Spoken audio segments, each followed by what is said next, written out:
I do it tight so she can't even stick her hands in there and try to pull things out. Yes, that's a bike lock on the refrigerator, put there to keep the nanny away. Marcella Bracamonte, a young mother from California, decided to hire a live-in nanny to help with her 3 kids.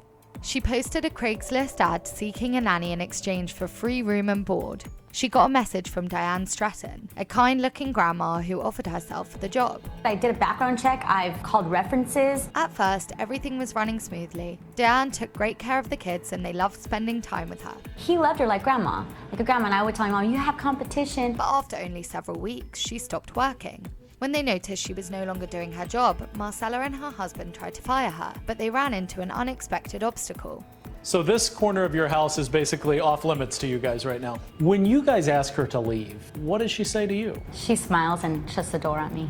Even though she wasn't paying rent, Diane claimed she was their tenant and therefore was entitled to all the legal protection that comes with it. This is now, by court, by law, this is her domain. Even though it's in your house? Even though it's in our house, we can't go in there. They couldn't just kick her out. They had to file a formal eviction.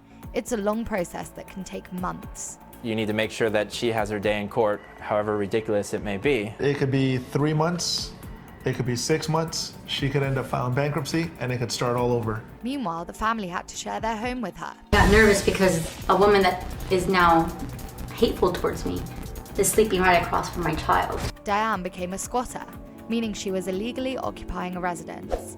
But the California Landlord-Tenant laws prevented the homeowners from forcing her out. They couldn't even change the locks on the doors. It's an illegal lockout, and we can get sued for $60,000 or maybe even taking our house away from us. I think that she actually spends her day trying to ruin people's lives. Diane rejected those claims. According to her, the family exploited her during the time she worked for them. There, I didn't get lunch breaks, I didn't get coffee breaks, I didn't get any holidays. Basically, I was working 24/7. They were the ones that were trying to exploit me as if I was some poor migrant worker or some from a foreign country. She also claimed she wasn't fired but quit the job. The family then harassed her in order to get her to leave.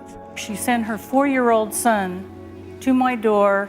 He knocks on my door and he says, "Diane, we have your dinner for you." And I opened the door and there were 3 cans of dog food outside the door. The family is deeply disturbed and absolutely denies all of those statements. Diane eventually moved into her car, but didn't vacate her room in the Bracamontes' home for another 2 months. Since I was constructively evicted from the Bracamontes' home, I've been homeless. According to legal professionals, this situation could have been avoided if Marcella and Diane had signed a proper contract. I think the prospective employer should take the time to either consult with a lawyer or draw up what they are convinced is a legally enforceable and proper document. Unfortunately, the advice came too late for the Bracamontes.